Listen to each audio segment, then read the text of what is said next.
That was very, very heavy, and I think that every black male who goes, especially who goes to the public school system, has that challenge. I went to a high school, a public high school, that had one of the worst records in Baton Rouge, Louisiana. There was a drug dealer who was actually stabbed and killed right in front of me at that high school.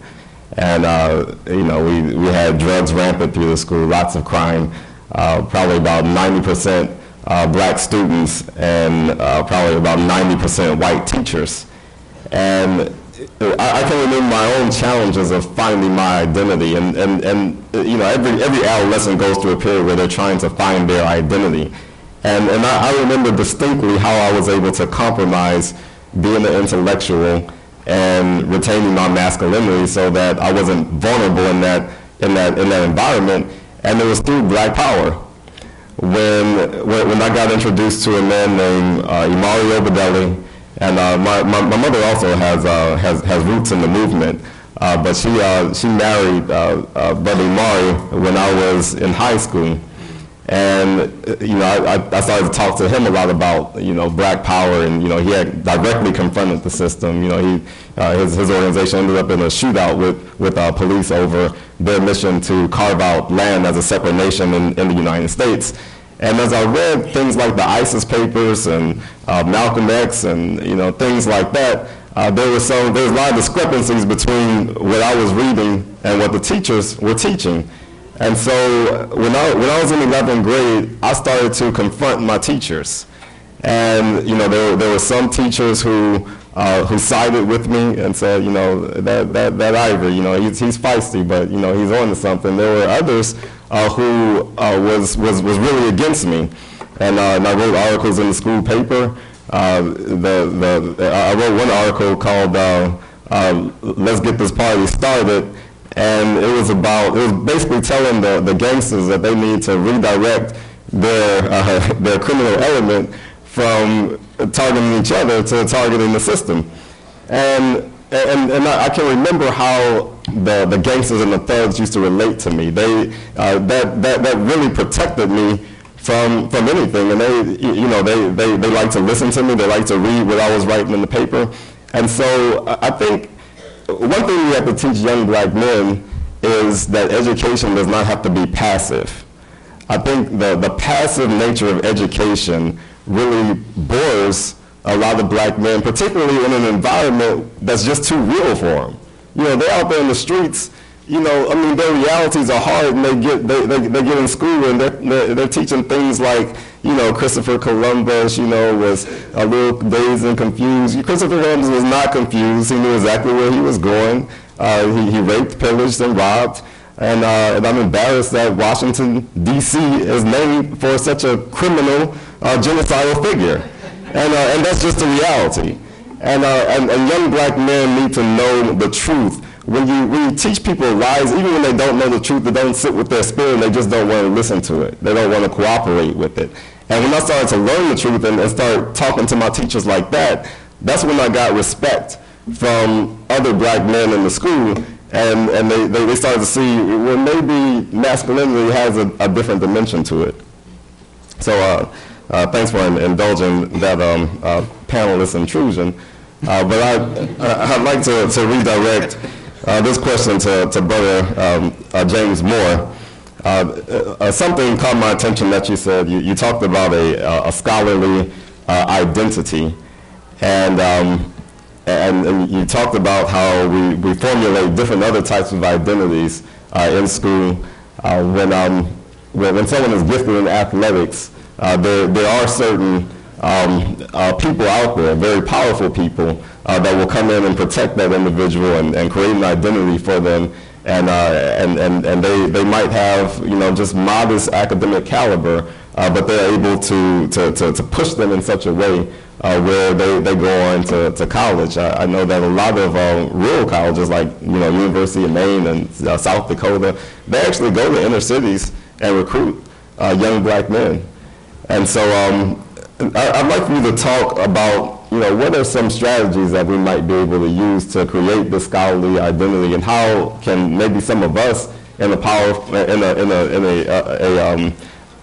position of status How can we go in and help them to create this? We're currently working on some of these kinds of things in Columbus Public Schools. And you know, like many of the great writers, your ideas are formulated based on your own lived experience. I mean, I'm a former athlete. I enjoy reading. And to me, you know, when you look at the inmates, the young men who are incarcerated, 87% of them are reading below a grade level. To me, because I'm a former English teacher, I embrace literacy. Because when you grew up in the South, I had great aunts, great uncles who I grew up around who used to work in those cotton fields. In fact, we owned our own cotton field. That they were illiterate. And all they used to say to me, you got to learn how to read, boy, read. And some of you all probably bear witness to that. Reading was education where I'm from. If you ever read, not only I was shaped by Nathan's book, but I was also shaped by Frederick Douglass' autobiography. That was like the first place that I had read that knowledge is power. When Miss Sophia was teaching Frederick how to read and the so-called slave master came in and said a slave is unfit to read, that's when Frederick transformed. And that's really a part of my transformation in my own self, because you got to be able to develop counter-narrative. My hypothesis is that there's a higher propensity for violence if you can't articulate yourself. And reading is a powerful force that develop counter-narratives to things. When people say the Greeks are the greatest, I think of Imhotep or Cheikh Anta Diop. But if you never read these things, you can't develop counter-narrative. There are many examples of that. And some of it is, let's look at an old organization. No matter what's your position of it, let's look at the Nation of Islam. How can they take somebody that the world has thrown away, and the first thing they do, they transform their outer image, and they work in that internal world. And I've seen people in my community who converted to Islam, that they began to read, and I knew they weren't much of a student, how they had transformed their psyche. Because let's face it, as I said, in terms of identity, a stigma of inferiority follows men, African-American men, everywhere they go.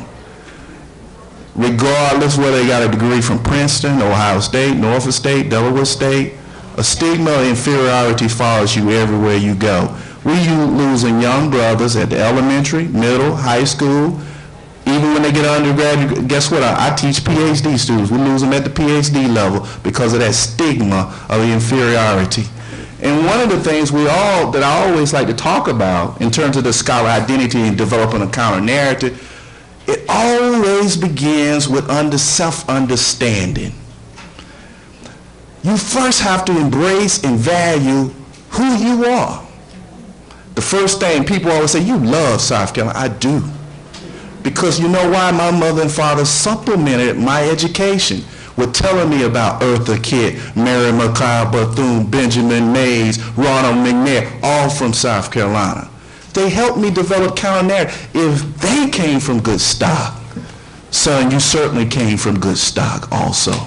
So you have to help develop these counter-narratives and embracing what education is. And guess what? Even when I got a doctorate at Virginia Tech, we call it the Blacklist City. If you've ever been to Blacksburg, Virginia, in southwestern Virginia, there's very few of us there, besides the ones who go to school there.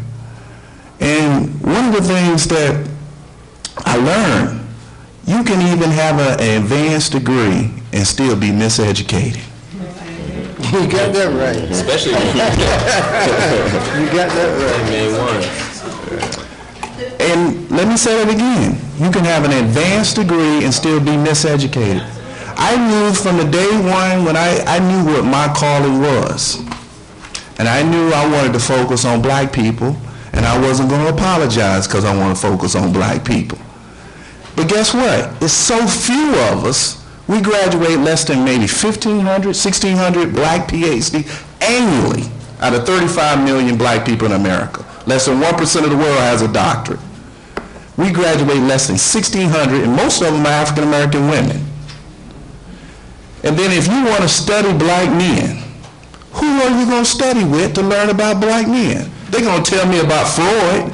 They're going to tell me about all the other people, and what we're going to try to do is learn psychology and learn white models and try to put black faces on them. Thank God it was a name Agbar. Thank God it was other people who helped us develop these counter-narratives and to help develop a scholar identity. I'm sure in this room we probably got a lot of Howard University alums.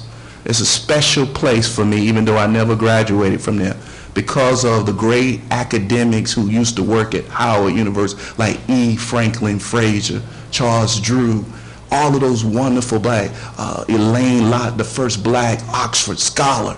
And even today, I went to Oxford last year. I said, who's the first African descent person to come to Oxford? It was Elaine Lott, was the first one to ever go to Oxford, one of the greatest institutions in Europe. And one of the things about what I loved about it, the academics of that time, they didn't separate themselves from the community. They were so engaged in the community. It took a Kenneth Clark, arguably one of the most influential black scholars in the history of time, that shaped public policy in a profound way as we know it as Brown versus Board of Education, a black doll study. Now granted, we live in a patriarchal society. It wasn't just Kenneth Clark. It was his wife, Laboratory, where he actually got to do the work, and we sometimes forget her. So one of the things when people say, well, why do you dress the way you do? Because I looked at Du Bois, I look at Kenneth Clark, I look at all of those great scholars. They never came in with no jeans on, looking like they came from the cotton fields. They came in with their A game because they represent the best that our community had to offer. And some of it, though, let me just say this really quickly. Remember that we all are travelers on a voyage. Nathan talks about his transformation. Sometimes let's not give up on the young brothers, because you might not like what you see now if you go back 20 years from now. Because I was still developing and I was still transforming. And guess what? I'm still trying to reach my full potential, just like so many young brothers out there. You know what? In order for us to embrace and for brothers to transform their identity, black love got to be unprecedented, unwavering. It got to be sound. Because when I go home, it's so much love. If Ohio State kicked me out, I told my mom, I told my wife and my son, we're going back to South Carolina, we're going to build some land on my grandfather's property. Because there's so much love there. Because most of the people who transcend themselves is because the love was unwavering. Thank you. Thank you.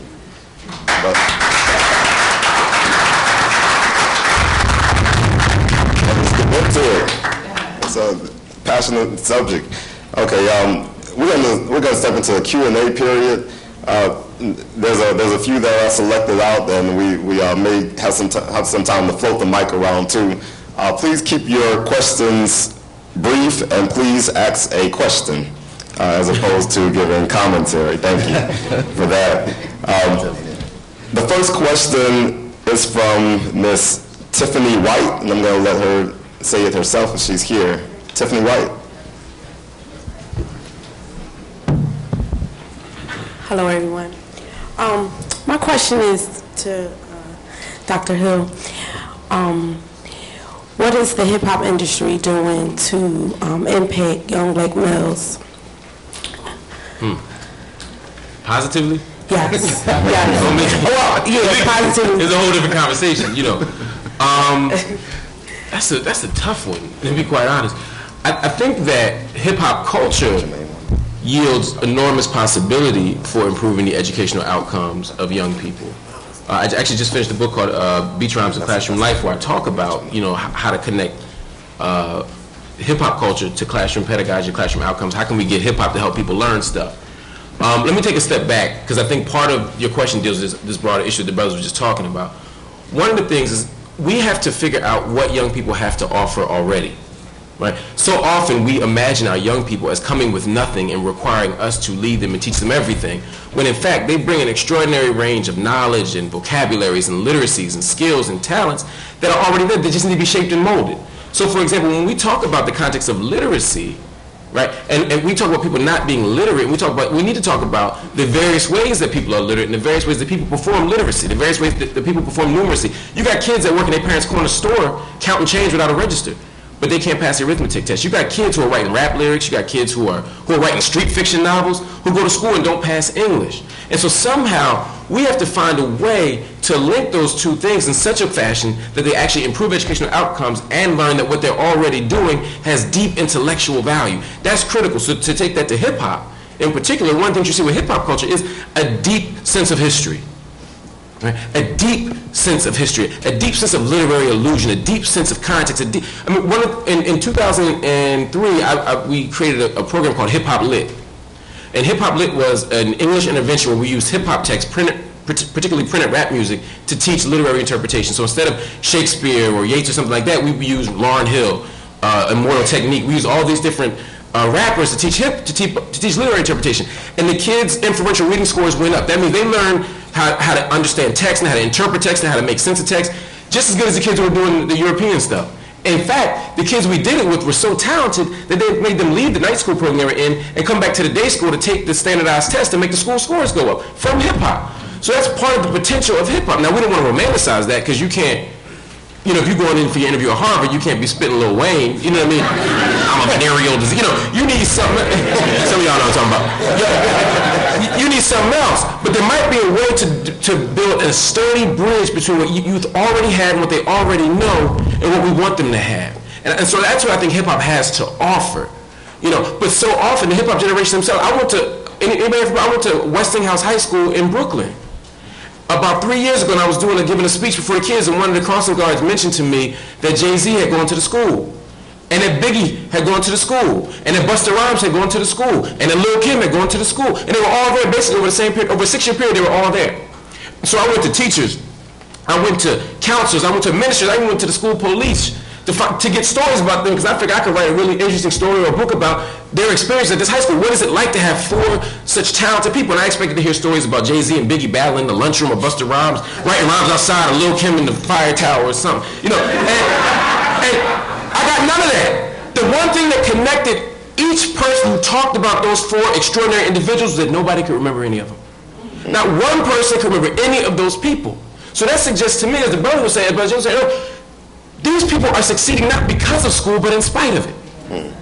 So to that extent, hip-hop culture, again, is a fecund space. It's extraordinary. It's filled with such possibility for learning and for teaching and for taking what kids already have. But we're not doing a whole lot. Now, if you're talking about the broader sense about what hip-hop culture is doing, what the artists are doing in terms of philanthropic organizations and building schools and so forth, I have yet to see it. Now, that's not to say that they don't do it. Hip-hop artists happen to be the most philanthropic of any music genre. They get more money than rock artists and country music, than all them people, not put together, but than all them people. But the question is, how can we get them to redirect their resources in such a way that it yields the outcomes we want? The problem is we don't necessarily tell them what we need. Building a school isn't enough. Building a new media lab isn't enough. Building a studio in the basement isn't enough. Right? As brother said, we know what works. Early intervention works. After-school programs work. Mentoring works. We know what works. We know that if kids aren't reading on grade level at 4th grade, they're likely to go to prison. In fact, the index of how many beds you need to build in a prison are how many black boys are illiterate after 4th grade. We know that. So those are the types of interventions we need. So to that extent, hip-hop has not done the job. But more importantly, I don't expect hip-hop to save us. It's like when people talk about, rappers supporting George Bush or challenging. George Bush tax cuts is for them. They rich, right? It's us. We have to be committed to this, and to that extent, I'm not getting much from them, but I'm not disappointed because I didn't expect a whole lot. It's about what we can do, but we can use hip hop as a starting ground, but not as a finishing place. Yeah. Yes, I would like to piggyback on that because I think you can't have a serious discussion about the challenges facing black, educating black males without talking about the impact of hip-hop in the picture. And I give a lot of thought to this as well. And there's some things that I think we as a community, those of us who make up the older generation, have to lay claim to. And that is, you said we have to give them something. One of the ways that we frame the importance of education in our communities and beyond is that, education is the road to financial success. To financial success, as opposed to education is the road to empowerment. Carter G. Woodson talked about empowerment. Now, if you frame it as education being the road to financial success, in some ways we undermine ourselves because, young people are very logical. They say, well, okay, if it's about financial success, then I look at Snoop Dogg, I don't see evidence that I need to get an education. Okay? It's hard to make the argument when, you look at the sheets and see that Snoop Dogg and some of the others are worth $300 million and $500 million, and they're getting paid for saying the most ignorant thing that comes to mind. Okay? Millions and millions of dollars.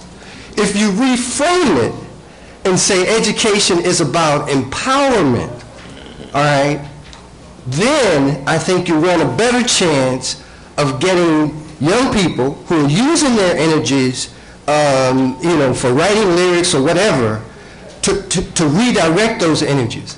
Because many of them, believe it or not, I'm amazed at the number of young people that I talk to who actually think that the lyrics that they're putting out are revolutionary. They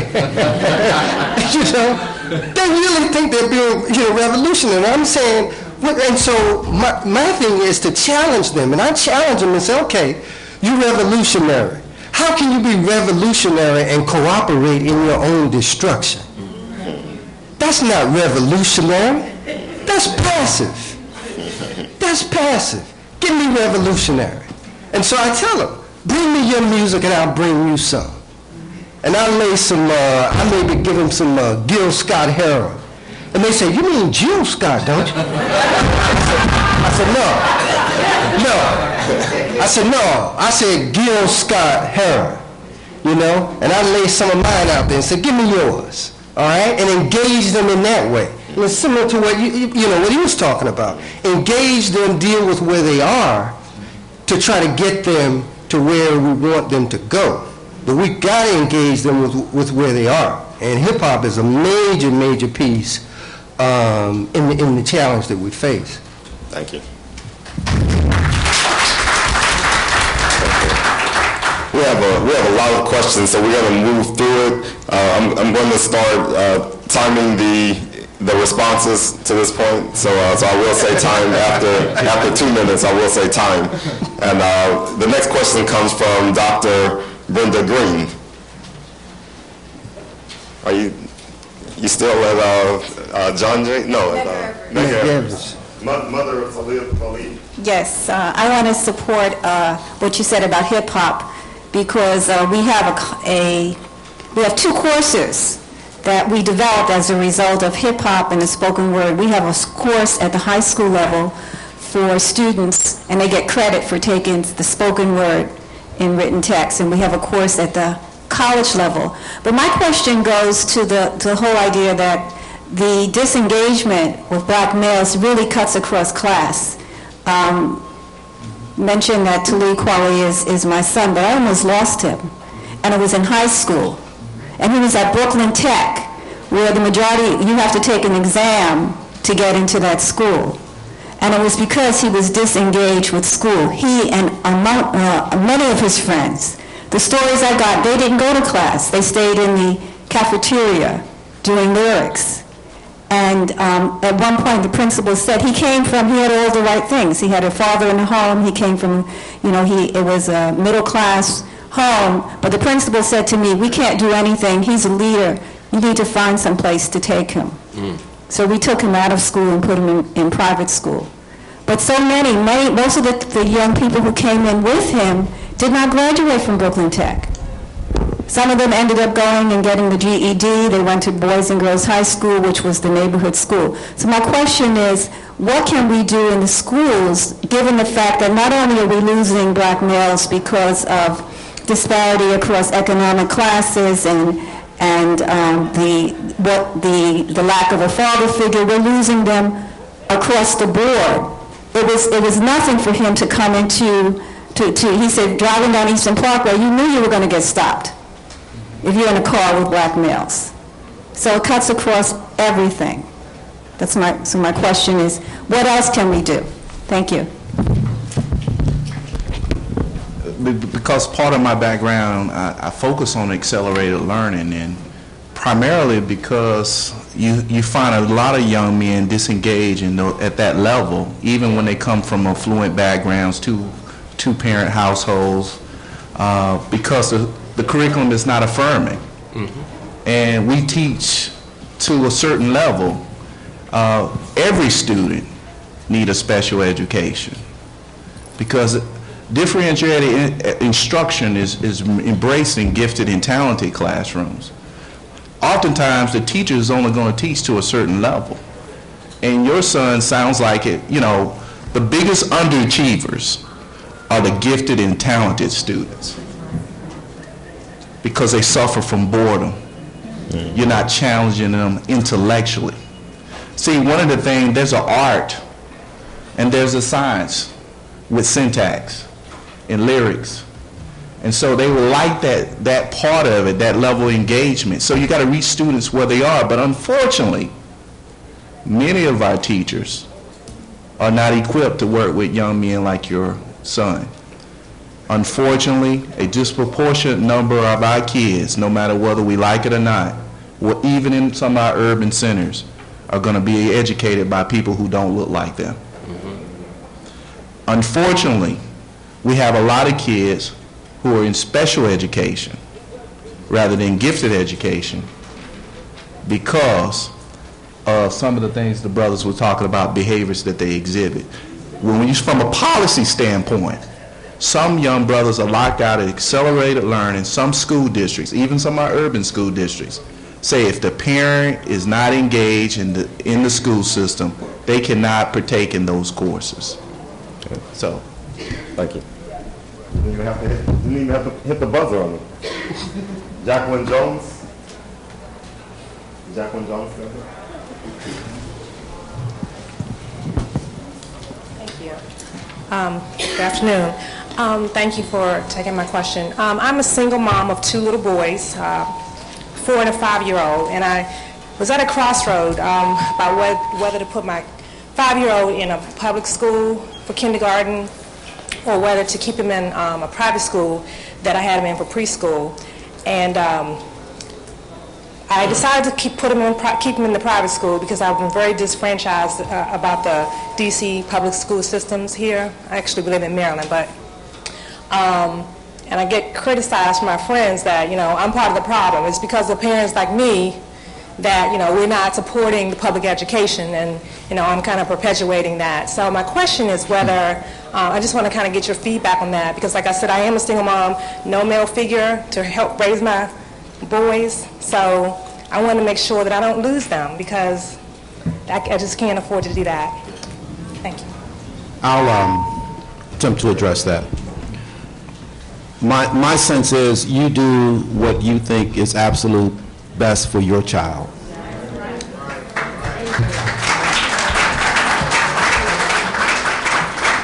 And I will say, while I am the president of Chicago Public Schools, my son did go to private school until he was in 8th grade.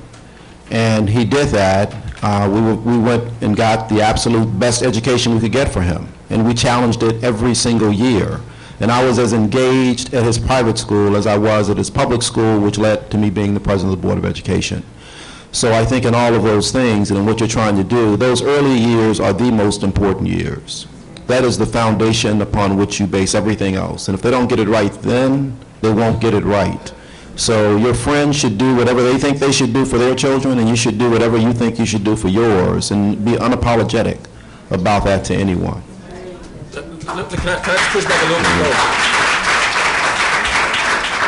Because I agree with that to an extent. I mean, you don't want your kid to be a social experiment. You can believe in public education, but you don't want your kid to come home with crack needles or crack pipes or heroin needles or get shot. I mean, these are fundamental, concerns that are real. And I'm not telling you to put your kid somewhere where you don't feel safe, where you don't feel like your child's going to get a quality education. I'm with that. My only concern is not so much about that decision, but about the broader conversation that black people have bought into, that the Bush administration, that the Reagan administration, and that the Clinton administration has promoted, and that is oftentimes that the private good is better than the public good. We cannot lose our commitment to public education.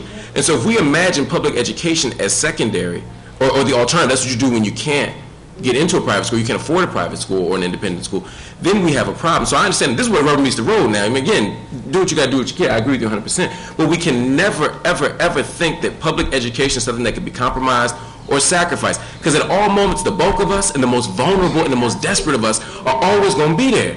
And even with the charter school movement, as we shift kids to charter schools, the ones who get left in that public school are the ones where the mom didn't or the dad didn't know to take them out, or weren't aggressive enough, or didn't do their job. So we can never lose sight of those people. So that's all I'm saying. Let's do what we have to do for our children. But at the same time, let's never lose sight of the value, the indispensability, the fundamental indispensability of public education for a public good. Thank you. Well, but I have to allow me, please. I know he was, but I have to come. I have to come back in. And so to follow that through, when my son got to 9th grade, he went to public school because that was the absolute best option that there was for high school. So we are there and supporting that at every point because you're still doing what you know is the best for your child. No doubt, no doubt. Dr. Rhonda Jones. My question is, what can we do at a grassroots level to engage parents in their children's education specifically to get them to be advocates for their sons and daughters? May I? Sure. There are a couple things. First and foremost, parents have to know what to expect from their schools. They have to know what it is their children should know and when they should know it. And there's information that's available to say, if your child's in 3rd grade, what should you expect from a 3rd grader?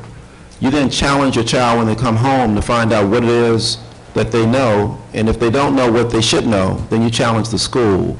There's so much that needs to happen in terms of educating parents about what parents need to know, and that engagement just has to happen. We have to view our children in the same way in which that they are the most precious thing on earth.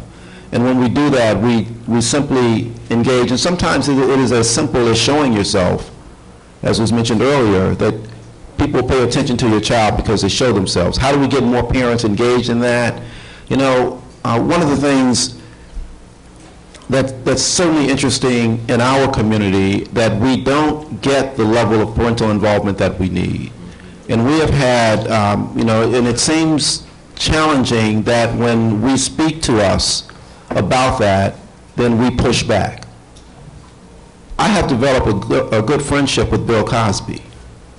I think as Bill Cosby started to talk about taking responsibility, that was the right thing to talk about. We've got to step forward, we've got to look at where we are, and we've got to do what we need to do in places where it's not being done. And so I think in that vein, the taking responsibility is really what we have to do. And we have to appreciate that, by and large, we haven't done it at the level that we need to.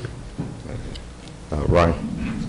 I think it's also important that we encourage and teach the parents how to participate and become engaged with the school, to meet with the teachers, not just once a semester, if that, or once a year, if that, but attend different meetings, PTA meetings, talk to them. It's between the school and the home that children can also fall through that gap. So we need to close up that gap between the school and the home, as well as other entities that are involved in the child's life. But if we could close up that gap, that gives them less room to fall between. Also, children are smart. Youth, they're very smart. If they don't want to do something, they could figure out a way to get around it. And if those gaps aren't closed up, or those quote-unquote loopholes aren't closed up, the youth will find their way through those loopholes. So it's important for there to be strong communication between the parents and the school faculty and staff. But we also have to talk about this not just in the context of people, how we can get parents to go to school, but how can we get school to come out to the parents? Mm-hmm. You know, it's just like churches that all the dope dealers and push across the street, and we sit there and point at them, right? Go get them, right? It's the same idea. For many parents, going back to school is like returning to a scene of a crime. Mm-hmm. They were mistreated there. They were kicked out. They were they were treated like they were intelligent. They had all these bad experiences. Mm-hmm. You know, you go to school and they say, well, parents only come with talent shows and chicken, right?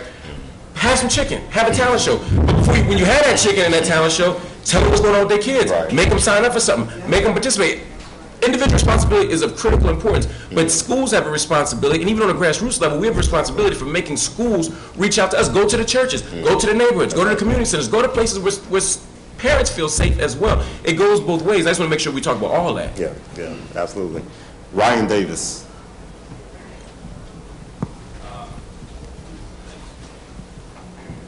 Much of the discourse happening on this panel and elsewhere is rooted in research, empirical research.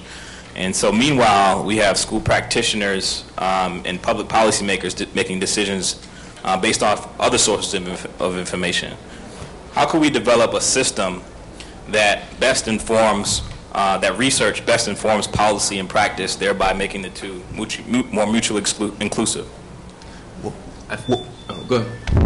One of the things in my role as the director of the Todd Anthony Bell National Resource Center at Ohio State, we're going to develop a clearinghouse that can serve as a repository of best practices for individuals, practitioners, because at heart, I'm a practitioner. Because just the right for my colleagues is unacceptable. I want my work to be able to empower the community. There's not many places in America where you can go to and say, where can I find out information about how to work with black males or how to raise 2 children as a single parent household? We're working to accomplish that goal at the center. In fact, we have several alums, just some very unique initiatives that we have in the state of Ohio, which we know that the plight of black males is a problem all across this nation. But not many states have put dollars into it. And when I say that, the governor in Ohio put $20 million just specifically for black males to improve graduation rates. In the state of Ohio, we were the first state in America with a commission on African American males. It's now on Ohio State University's campus. In the state of Ohio, the Board of Regents Chancellor is granted to put millions of dollars in an initiative to increase graduation rates at the college level, specifically for black males. And you almost say, what's going on in the state of Ohio? Well, what's going on in the state of Ohio in terms of, I heard you talk about grassroots efforts. During tight economic times, social justice issues are not important. We have to talk about the plight of black males from an economic standpoint. From Henry Levin, a well-known economist at Columbia University, he does research from an economic standpoint on black males. When a black male does not graduate, we lose about $4.3 billion per cohort annually when a black male does not graduate. Well, state of Ohio, we used to be one of the richest states in America where all our jobs are going overseas. Our governor did not do this. I'll go to my grave believing this no matter where he's from. He's from Appalachia. He's not doing this because it's the moral thing to do. He's doing it because it's costing the states billions of dollars annually because we do nothing about it. As a grassroots organizations, we have all of these sororities, we have all of these nonprofit organizations. Our platform should be education, period. Because you cannot embrace democracy at a higher level without having a fundamental, strong education to compete with India and China. I'm not saying competing against South Carolina, North Carolina, and California. I mean compete with India, China, Thank you. and other places. Thank you. Thank you. Is Tamisha Stokely still here? She's a senior at Caesar Shattuck Public Charter School.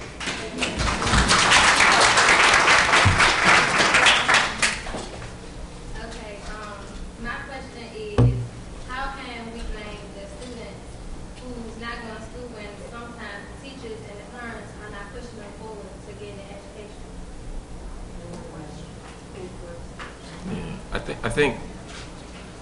I think you raised, well, my answer very quickly would be 2 things. I think there's a difference between, and I think you spoke to this brilliantly, is a difference between responsibility and blame, right?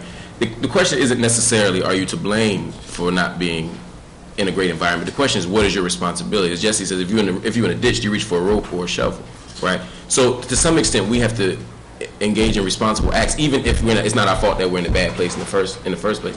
However, I think your question speaks to something that is incredibly important, and that is when we talk about youth dropout, even the very language of dropout suggests that kids decide they don't want to be there anymore. Imagine if we were to shift the language and talk about push-outs, right? Just shifting the language slightly and talking about the way in which schools actively tell kids not to come. Directly or indirectly, when you teach a high school class, you got 40 people in your class and 30 of them in the lunchroom and you don't go get them. That's an implicit message that they don't want you there. You know what I mean? When you got 5 exits at the school and there's all the security to get into the school and ain't nothing to get out. You got to go through 30 minutes of metal detectors to get into school. You can walk out 10 minutes later, ain't nobody gonna stop you. That's an implicit message that we don't want you. Dr. Green's point about black boys being alienated in a school space, even if they're middle class, even if they're upper middle class, no matter what they are across class lines, they're still told they don't matter. The lack of black mentors suggests you don't matter. So to answer your question most directly, sister, I think the point is, you're right fundamentally. You are absolutely right. The schools are telling these people that they don't matter. Now, again, we're not to blame for that. But it's still our responsibility, in spite of the odds, in spite of the circumstances, in spite of all the people that say we can't do it, to overcome. Because that's what black people have always done. There's never been an expectation that we can make it. There's never been an expectation. Thinking we weren't smart didn't start with affirmative action. They never thought we were smart. You know what I mean? So those are the ironies of, despite the genius of black culture and black identity, they always thought we were dumb. You know what I mean? They thought we were lazy when we were slaves working for free. They thought we were dirty when we were cleaning people's houses. There's always been these ironies and contradictions in American history. We can't allow those ironies and contradictions to stop us from achieving our highest potential. And so I say, in spite of the odds, in spite of all the people who are to blame for it, let's be responsible and do our thing. Thank you. Thank you. Is Ron Carrington here? Ron Carrington? Okay. I want to go ahead and read the questions. It's short, but I think it's important. He asks, what is the business community's role in improving black male academic achievement? Can anybody speak about the business community's role? Well, the business community play a tremendous role in the process because they're dictating public policy, particularly as relates, they keep putting out this propaganda that America is not equipped to compete with China and India. And I say propaganda primarily because how many employers are actually asking for the transcripts? They don't look and see how many math courses you're taking. That's what Rosenbaum in his work at Northwestern says. This is the propaganda is going out so they can make an excuses to take our jobs overseas. Mm-hmm. Now, when the jobs go overseas, the most vulnerable groups are going to be impacted. And guess what? The urban centers. Youngstown, Cleveland, Columbus, Cincinnati, Chicago, all of these places, Milwaukee, they've been impacted by this propaganda. So the business community, what they can do is make an investment. Now, what some of the popular literature is saying that companies now, because they're losing money by bringing stuff back here, they're now coming back to the States to create jobs because it costs too much money to bring it back because of the economy.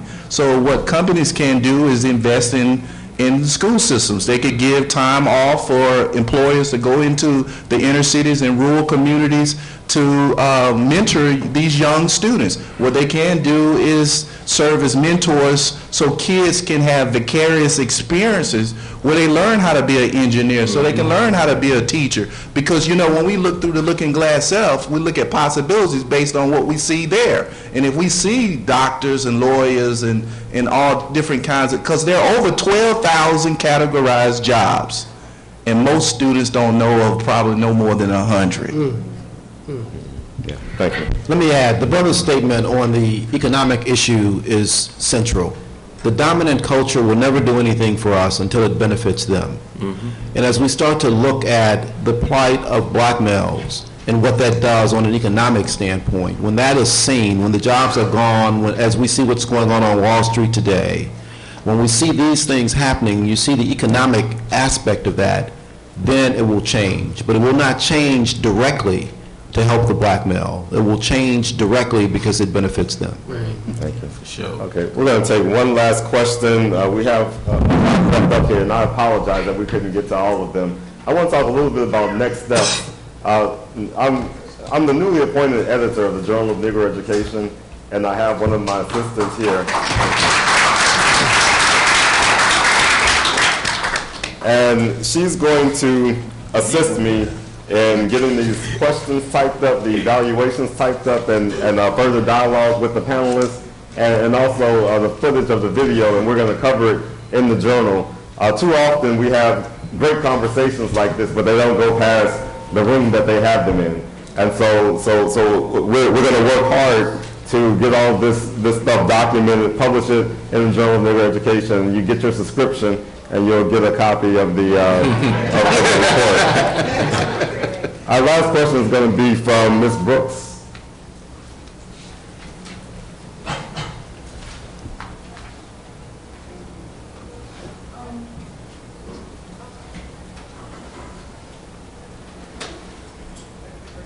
My question is, I'm a mother and a grandmother, and I'm very concerned about my grandson. My children have gone through high school and trade school and college already, but I'm really concerned about my grandson who does not live here.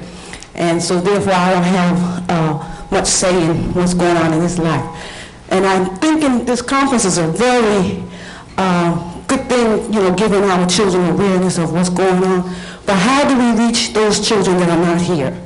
I mean, what can we do to get this message to them before they get, like this other man that I heard talk about how he perceived life to be? How do we reach them in the schools?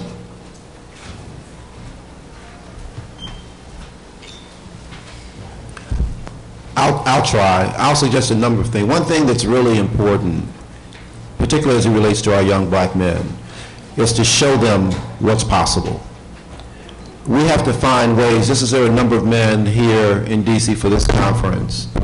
Men need to find ways into the school to show young men what is possible. We do that in Chicago. We've got a program called Real Men Read in Chicago where we bring in men to read books once a month to children in kindergarten, 2nd, 5th, and 7th grade. Men from all walks of life. They come in and show what's possible. And so for anyone who doesn't have that program, I'd encourage you, it's coming.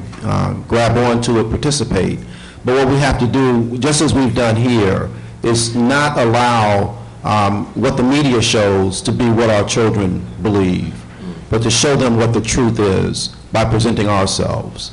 I'm always reminded of the fact that whenever you see the pictures of the lion and the man who just killed the lion, he's standing bare-chested over the lion. The reason you see that picture always that way is because lions don't draw.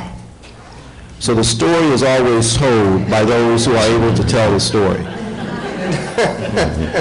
We don't own media outlets, so we get the central story by the way in which others want to tell it. We've got to go in directly and tell the story as the story really is. Thank you. Let's give our panelists one last.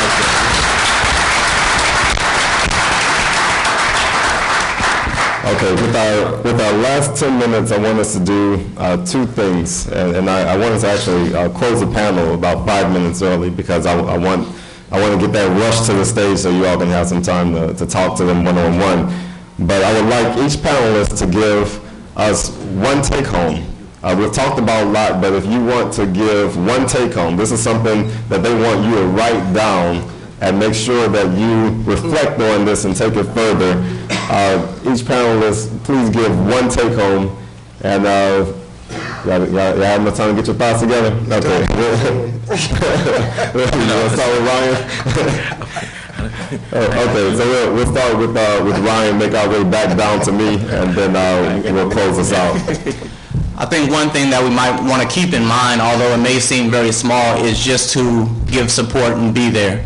Show our presence and our caring attitude for the youth and let them know that we're there for them. Not there to take over, not there to strip them of what they perceive their power to be, but just there to help them or guide them through life and with their decisions.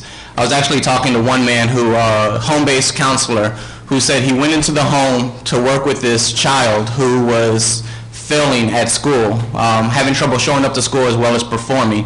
He started working with them, and within a month or two, with limited time working with him, he started increasing his grades. And one thing I noticed was that just the fact of knowing that there's somebody there for him was enough to give him encouragement and power to continue. Thank you. I won't take too much time, but I just thank you for this opportunity. And what I hope that you will lead with is that African American males are in a state of emergency.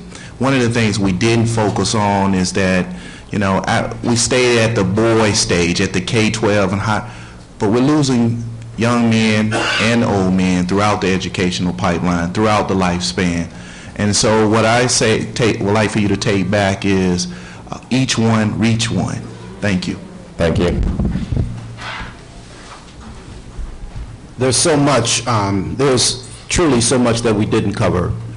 I will say, and I talked a lot, I refer to my personal stories and the stories of my son. When my son was in junior kindergarten, 4 years old, and we went to school for a teacher conference. And I wondered, where are you going to have a teacher conference with about a 4-year-old? And we sat down, and the teacher asked, what was it that we expected to get from junior kindergarten? And I said, junior kindergarten, I guess I want them to be able to color between the lines, and I don't know. And then I thought about it for a moment, and I said to her, I said, my son comes to you with a healthy sense of self-esteem. Don't destroy it. And I have spent every year since then, my son is now 20, he's a junior at Yale. I've spent every moment since then ensuring that his self-esteem was intact. Thank you. I think for me, I just think we need to sort of have the courage to dream and to reimagine school, to shift our understanding of what counts as common sense. It doesn't have to be common sense. It doesn't have to be taken for granted that property taxes pay for school. It doesn't have to be taken for granted that 50% of black boys go on dropout. It doesn't have to be common sense that we're going to be overrepresented in special ed or in discipline office. It doesn't have to be common sense that parents aren't going to show up. It doesn't even have to be common sense that school parent-teacher meetings have to happen in the school building. What we need to do is develop our own sense. Going back to Brother Nathan's point about Carter G. Woodson, we have to have our own imagination, our own vision of what school is, that it doesn't hinge upon other people's expectations and other people's beliefs and other people's constraints. Because then no one is ever going to build an educational system that will produce our liberation. They simply will not. So we have to begin to develop and articulate a vision that challenges what counts as common sense, and then go out and enact that vision by hitting the ground running and doing some work. Everybody from PhDs to people, to everybody. You know, and yeah. Thank you. Thank you. I'm tired. My last thought would be to plant seeds. Plant seeds. When I was growing up, there were always people in the community who would plant seeds with us. You know, they'd talk about the importance of education, and we would wave them off. It's like, oh man, come on. You always talking about history. When I was incarcerated, and at the point that I began thinking about these things, I was able to go back and think about the people who had planted seeds. And, you know, it came back, and I could name names all the way back. And so if you plant seeds, you may not even be around to see them sprout. But trust that if you know, someone else may build upon that, and someone else may build upon that, and someone else may build upon that, and eventually the light bulb may come on. Thank you.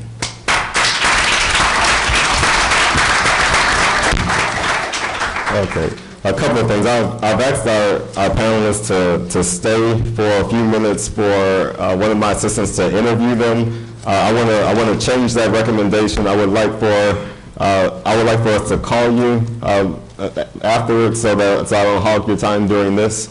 And so please cooperate with our telephone call when we call you for post interview.